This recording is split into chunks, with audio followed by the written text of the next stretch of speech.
जीने के 4 दिन काश होते 5 दिन ढिंचक ढिंचक ढिंचक ढा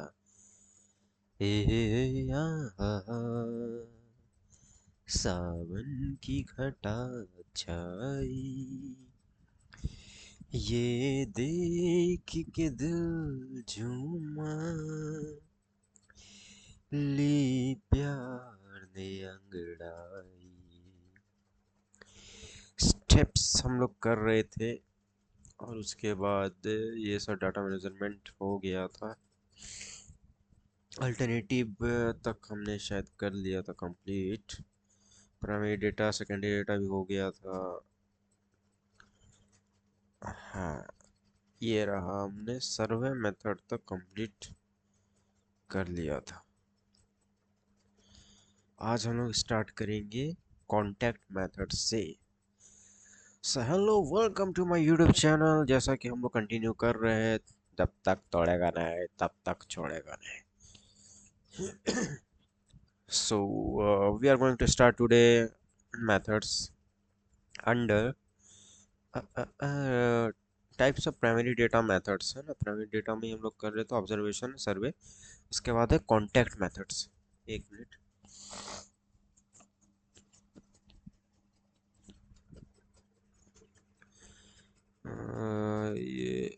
ये करना है आज, ये करना है। मैं कोशिश करता हूँ कि डेली 4 पेज करके कंप्लीट किया जाए। और स्टेप 5 6 एक साथ ही है, 3 4 और स्टेप 7 तक पहुँच जाएंगे आज। हाँ, उसके बाद फिर बचेगा, हम लोग 24 तक आज करेंगे। उसके बाद 10 पेज बचेगा, 2 या 3 दिन में वो भी कंप्लीट।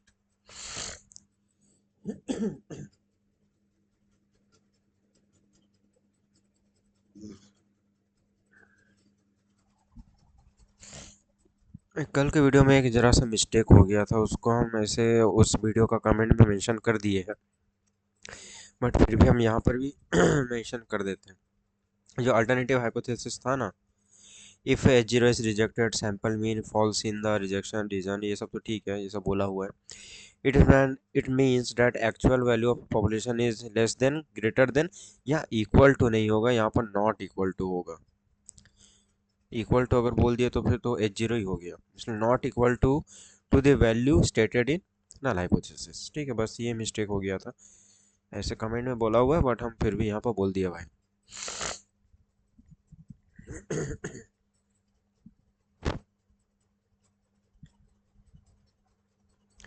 चलिए स्टार्ट करते हैं कॉन्टैक्ट मेथड्स। कॉन्टैक्ट मेथड आप किसको बोलेंगे? Information may be collected by mail, telephone, personal interviews, मतलब ऐसा इंफॉर्मेशन जो कलेक्ट कर रहे हैं डायरेक्ट कांटेक्ट में आने से। डायरेक्ट कांटेक्ट वो ईमेल हो सकता है, फ़ोन कॉल हो सकता है, पर्सनल इंटरव्यू हो सकता है। टाइप्स ऑफ कॉन्टैक्ट मेथड्स क्या क्या है? मेल क्वेश्चनियर्स, ठीक है। मेल क्वेश्चनियर्स मतलब ईमेल में कुछ क्वेश्चंस का सेट बना करके वो क्वेश्चन पूछ लिया गया डायरेक्ट, और रिस्पोंडेंट ने रिस्पॉन्स कर दिया। इसका प्रॉस ये है कि, और एडवांटेज ये है कि large amount of information gather हो सकता है, और रिस्पोंडेंट जो है ये हम लोग उम्मीद कर सकते हैं कि ऑनेस्ट आंसर देगा। और लिमिटेशन ये है कि फ्लेक्सिबल नहीं है, और लो रिस्पॉन्स रेट,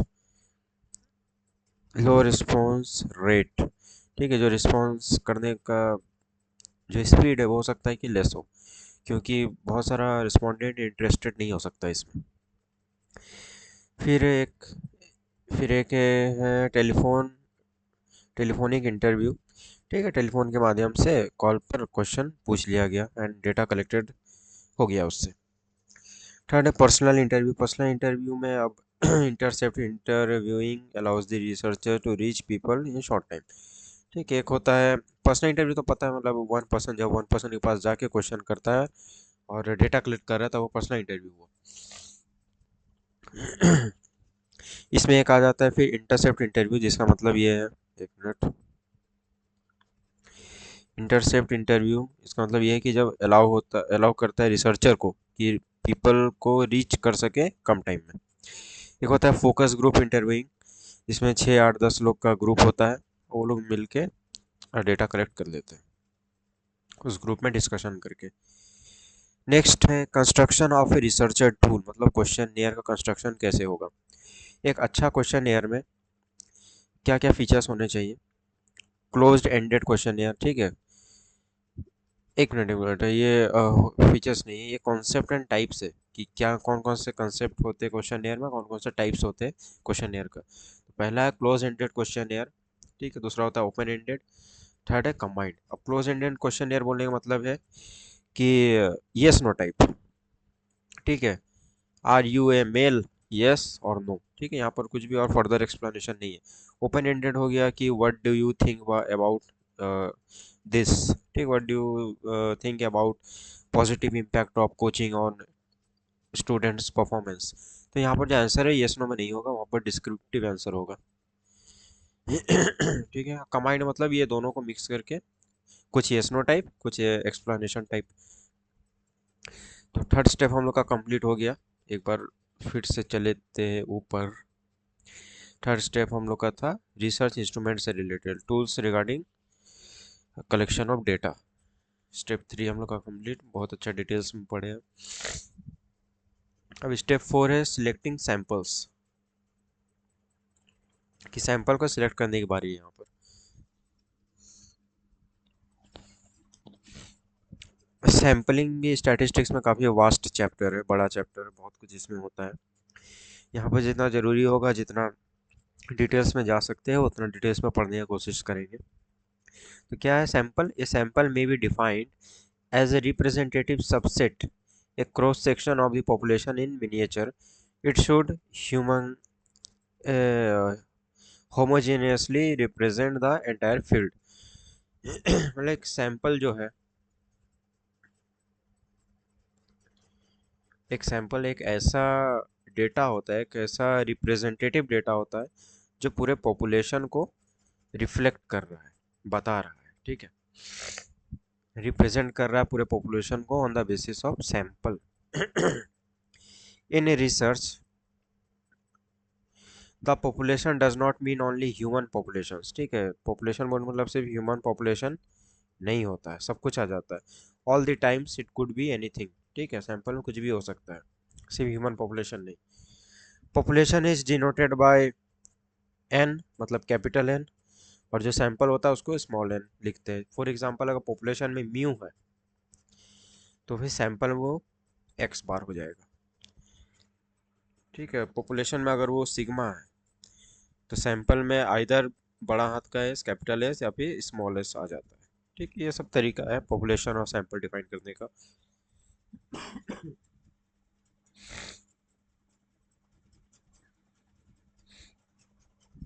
नेक्स्ट है हम लोग का फिर factors affecting inferences drawn from a sample are dependent on the following, ठीक है। क्या क्या फैक्टर्स इन्फ्लुएंस करते हैं सैंपल ड्रॉ करने में, मतलब सैंपल चुनने में।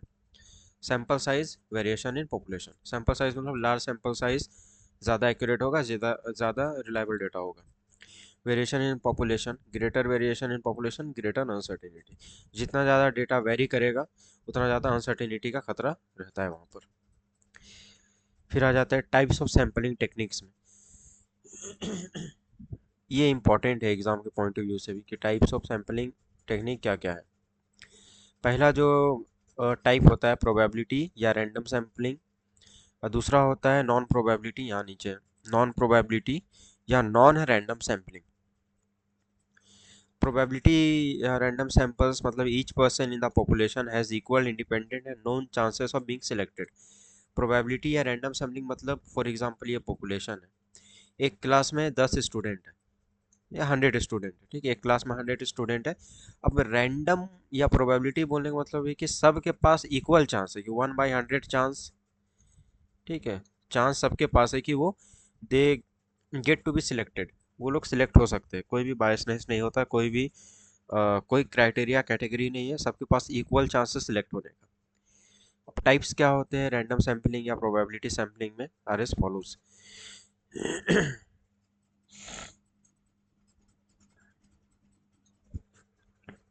सिंपल रैंडम सैम्पलिंग मतलब equal chance of being selected, ठीक है। 100 स्टूडेंट है, उसमें से किसी भी 10 स्टूडेंट को मैंने चूज़ कर लिया, तो ये हो गया सिंपल रैंडम सैम्पलिंग। दूसरा है stratified random sampling, population is heterogeneous, it can be divided into strata groups. Strata groups बोलने का मतलब है ये जो 100 ग्रुप्स है यहाँ पर, इसको यहाँ दिखाते हैं, कहीं पर जगह है, हाँ। फॉर एग्जांपल यहाँ पर हम लोग थोड़ा एक लाइन ड्रॉ कर लेते हैं। हम लोग पढ़ रहे हैं stratified sampling, for example 100 students है, ठीक। इसको मैंने कर दिया 10-10 का 10 ग्रुप, 10 10 10 10 10 10 10 10 10, कितना हुआ, 1 2 3 4 5 6 7 8 9 10। मैंने 10-10 का 10 ग्रुप कर दिया, अब 100 स्टूडेंट्स हो गए।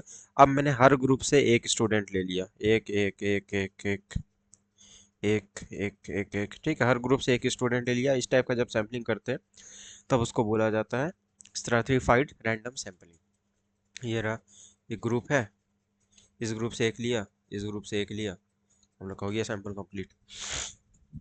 थर्ड है फिर हम लोग का cluster sampling. A simple and stratified sampling is adopted in situation where the population size and units are identifiable, ठीक। ये ड्राइंग से भी आपको समझ आ जाए, क्लस्टर मतलब इस एक के अंदर एक, ठीक है। ये एक बड़ा सैंपल है, फिर इसको नैरो डाउन करके और छोटा में गए, फिर और छोटा में गए, फिर यहाँ से एक यहाँ से सिलेक्ट हो गया, यहाँ एक यहाँ से हो गया, एक यहाँ से सिलेक्ट हो गया। तो इस टाइप का जो सैम्पलिंग होता है उसको क्लस्टर सैम्पलिंग बोलते हैं। अब मीनिंग से भी देख ले रहे, simple and stratified sampling is adopted in situation where the population size and units are identifiable. यहाँ पर आइडेंटिफाई कर सकते हैं, या इसको अगर ऐसे बोले थोड़ा और एग्जांपल के साथ, एक मिनट। तू ही जीने का सहारा है, तमल्ली हबीबी उल्ली क्यों, मजमे अल्लेला उल्ला इला, कहो ना कहो ये आंखें बोलती है ओ सनम ओ सहा। तो जैसे लास्ट में हम लोगों ने 100 का 10 का ग्रुप कर लिया था। अब जो यहाँ पर ग्रुप करेंगे आइडेंटिफाइबल स्टेजेस में, फॉर एग्जांपल 10 स्टूडेंट ऐसा लिया जो काफ़ी एक्सीलेंट है पढ़ने में, ठीक है, 10 लिया कि एवरेज है, और 10 ऐसा लिया जो क्या बोलेंगे कि बिलो एवरेज है। तो ऐसे कर करके सो ऑन करके 10 ग्रुप में बांट लिया। अब इससे एक, इससे एक, इससे एक, इससे एक, ठीक है, बस यहाँ पर आइडेंटिफिकेशन है। तो ये हम लोग का हो गया प्रोबेबिलिटी सैम्पलिंग या रैंडम सैम्पलिंग। सेकंड है हम लोग का नॉन प्रोबेबिलिटी सैम्पलिंग या non random sampling. Non structured होता है, non structured sample and items are included in the study due to some convenience of the researcher. इसमें हम लोग कन्वीनियंस देखते हैं रिसर्चर को, कि रिसर्चर को कोई दिक्कत ना हो, वो इजीली कर पाए ये चीज़। Types of non probability sampling are is follows. इसमें लाइन सीधा नहीं होता है, सॉफ्टवेयर चेंज करना पड़ेगा, ये सॉफ्टवेयर में कुछ मज़ा नहीं आ रहा है।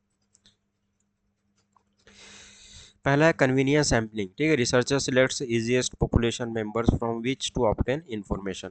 कन्वीनियंस अपने हिसाब से, रिसर्चर को जैसे सही लगता है उस हिसाब से जब डेटा कलेक्ट करता था उसको कन्वीनियंस सैम्पलिंग बोलते हैं।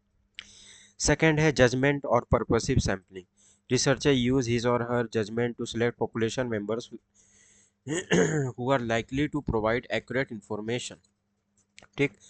मतलब अपने पर्पस के हिसाब से, पर्पस के हिसाब से, जिस हिसाब का पर्पस है, फॉर एग्जांपल इम्पैक्ट देख रहे हैं, अगर वही एग्जांपल लेते हैं, impact of coaching on students performance. तो इसके लिए जो पर्पस है कि हमको स्टूडेंट का परफॉर्मेंस देखना है, कोचिंग देखना है, तो हम अपना जजमेंट के हिसाब से स्टूडेंट के ही पास गए। स्टूडेंट अब हो सकता है मेरे पास ऑलरेडी अवेलेबल हो, या कोई कोचिंग सेंटर से डेटा कलेक्ट कर लिए। तो पर्पस क्लियर है, पर्पस के अकॉर्डिंग ही हम अपना सैम्पलिंग कर रहे हैं, सैंपल चूज कर रहे हैं। थर्ड है quota sampling, researcher finds and interviews a prescribe number of people in which of several categories. Quota मतलब फॉर एग्जांपल कि एक बार फिर से लेते हैं कि जिसका मार्क्स मोर देन 80 है, और जिसका मार्क्स, सॉरी मोर देन बोला ना, जिसका मार्क्स मोर देन 80 है और जिसका मार्क्स लेस देन 80 है, ऐसे 10-10 स्टूडेंट हैं। तो हम जो मोर देन 80 है इससे हम 90% सैंपल लेंगे, बाकी जो इधर 10 है इससे हम 10% सैंपल लेंगे। जब ये कोटा फिक्स कर दे रहे हैं 90% 10% का, तभी आ गया कोटा सैंपलिंग के अंदर। एंड लास्ट है नॉन प्रोबेबिलिटी या नॉन रैंडम सैंपलिंग में snowball sampling. It creates a network of sample elements, ठीक है। ये इसे, ठीक है, हम क्या बोलेंगे, ये डेटा हम लिए इससे, फिर डेटा हम लिए इससे, अब ये डेटा ले रहा है इससे, ये डेटा ले रहा है इससे, ये डेटा ले रहा है इससे, ये इससे, इससे, इससे, ठीक है। एक स्नोबॉल का चेन बनते जा रहा है, स्नोबॉल टाइप का चेन बनते जा रहा है, ठीक। तो जब अब ये डेटा, ये डेटा, ये डेटा, ये डेटा, अब 4 डेटा मेरे पास है, तो जब इस टाइप का हम कोई सैम्पलिंग कर रहे हैं तो वो आ जाता है स्नोबॉल सैम्पलिंग में। I hope it would be cleared. If not clear, then please do comment and please engage because I'm doing just for myself and yourself too. क्योंकि सीखने का मज़ा तब है जब आप कोई चीज़ को सिखा पाओ, इसलिए हम ये वीडियो बना रहे हैं ना, कि हमको खुद पढ़ना है, और पढ़ने के लिए हमको मोटिव चाहिए। मोटिव ये है कि हमको पढ़ाना है। हमको अगर कोई आज प्रोफेसर बनने का इच्छा है तो उसके लिए हमको पढ़ाना आना चाहिए ना।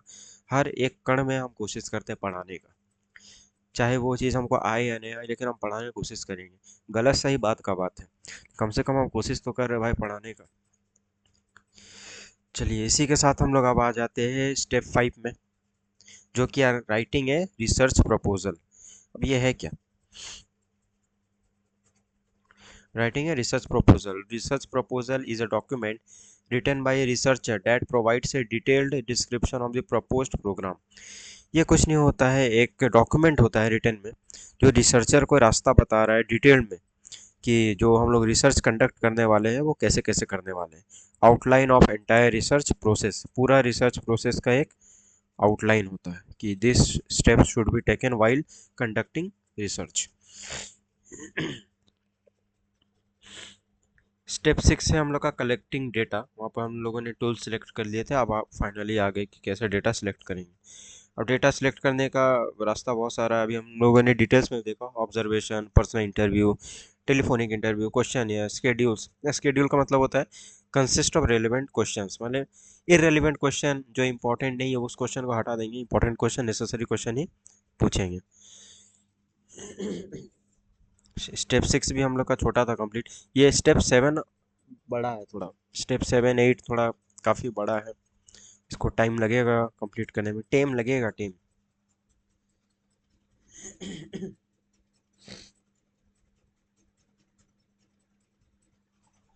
ठीक है, आज का लास्ट पेज है हम लोग का, इसलिए मैंने यहाँ पे मार्किंग करके रखा है कि मेरे को डेली कम से कम 4 पेज तो पढ़ाना ही है। 4 पेज सुनने में कम लग रहा, बस कंसिस्टेंसी होने से देखिए आज हम लोग यहाँ अगर दिख रहा है तो 24 पेजेस में आ गए हैं।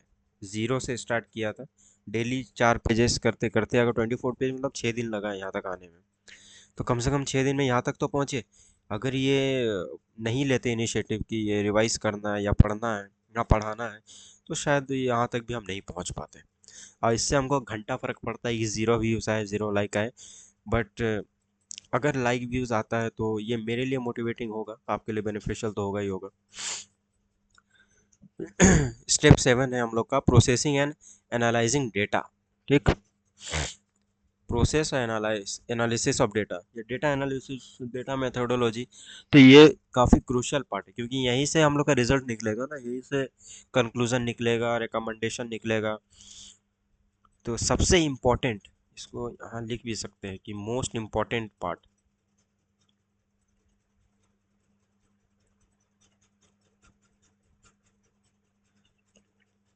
सबसे इम्पोर्टेंट पार्ट ये रिसर्च कंडक्ट करने का। After collecting data next step is to analyze. अब एनालाइज करते समय थोड़ा कुछ छोटा मोटा बात का ध्यान रखना पड़ता है, जैसे एडिटिंग। इंशाल्लाह আমি আজকে এডিটিং এর ক্লাস নেব, সব কিছু আমি শিখিয়ে দেব। Process of cleaning data is called editing. जब हम लोग किसी डेटा से आड़ी झाड़ी चीज़ें या मतलब बेकार चीज़ें निकाल देते हैं तब उसको एडिटिंग कहा जाता है। एडिटिंग का मतलब यहाँ पर कैपकट, इनशॉट, ठीक है, या आफ्टर इफेक्ट या प्रीमियर प्रो, ये सब नहीं होता है, ये रिसर्च है। कोई शादी का वीडियो एडिट करने की जगह नहीं है, ठीक है। क्यों करते हैं एडिटिंग यहाँ पर? टू मिनिमाइज एरर्स, जितना कम गलती होगा उतना ज़्यादा रिलायबल हम लोग का रिसर्च होगा। Coding, how a variable has been measured in your research instrument. Coding मतलब जावा स्क्रिप्ट ये सब नहीं है यहाँ पर, ठीक है, कि एक जो वेरिएबल हम लोगों ने सेलेक्ट किया है वो हम लोग जब मेज़र कर रहे हैं तो ये किस टाइप से मेज़र कर रहे हैं। इंडिपेंडेंट डिपेंडेंट जो है उसमें क्या प्रॉपर्टीज़ है, कुछ अननेसेसरी चीज़ तो उसमें इंक्लूडेड नहीं है। अगर है तो एडिटिंग के माध्यम से हटा देंगे। तो that is the fundamental things about editing and coding.